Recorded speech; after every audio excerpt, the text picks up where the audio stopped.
کریم آقا کو رب کائنات نے وہ چہرہ عطا فرمایا کہ یہودی بچہ ہے، یہودیت کے عالم کے اندر ہے، کریم آقا کا اس نے کلمہ کوئی نہیں پڑھا،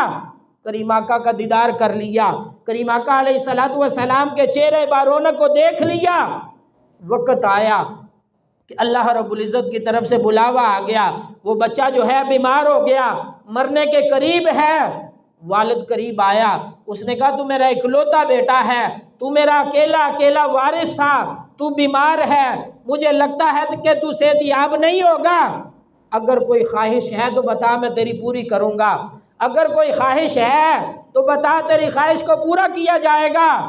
وہ بچہ کہنے لگا ابا مجھے پتا ہے میں کوئی آخری خواہش بیان کروں گا تو میری خواہش کو پورا نہیں کرے گا، مجھے پتا ہے بات ضائع چلی جائے گی،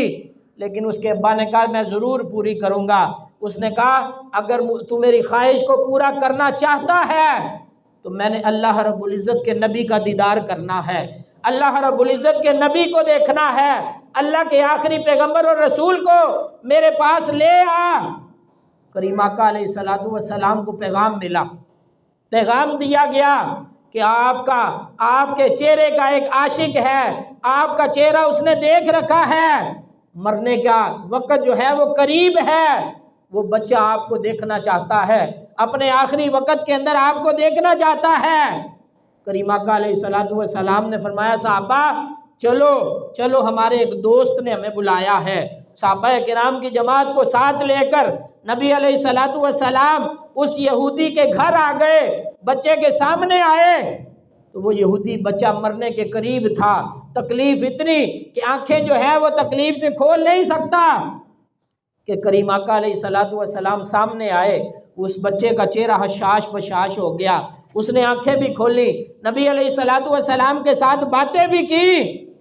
تو رب کائنات کے محبوب نے کیا کیا؟ فرمایا تجھے موت نہیں آئے گی جب تک تو میرا کلمہ نہیں پڑھ لے گا۔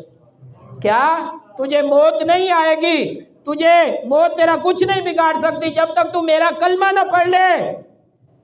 اس نے چہرہ بار رونق کو دیکھا تھا، محبت جو تھی وہ دل میں پیدا ہو گئی، اللہ نے گوارا ہی نہیں کیا کہ یہ بچہ حالت کفر کے اندر جہنم کا ایندھن بن جائے۔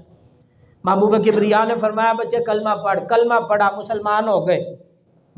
ہو گئے۔ نبی علیہ الصلوۃ والسلام نے اس یہودی سے کہا اگر یہ یہودیت کے اندر مر جاتا تو اسے کفناتا دفناتا، اب یہ ایمان کی حالت کے اندر فوت ہوا ہے، اس کے جنازے کا ذمہ ہمارا،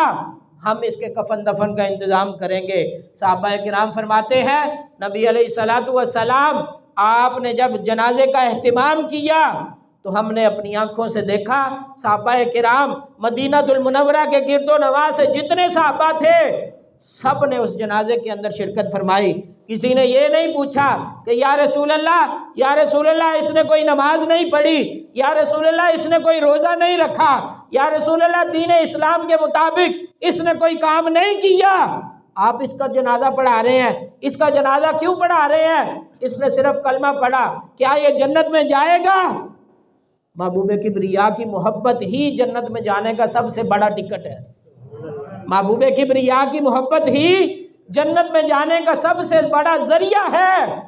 صحابہ کرام فرماتے ہیں ہم نے یہ نورانی منظر اپنی آنکھوں کے ساتھ دیکھا، رب کائنات کے محبوب پاؤں کے پنجوں کے بل ایڑیاں اٹھا کر چل رہے ہیں۔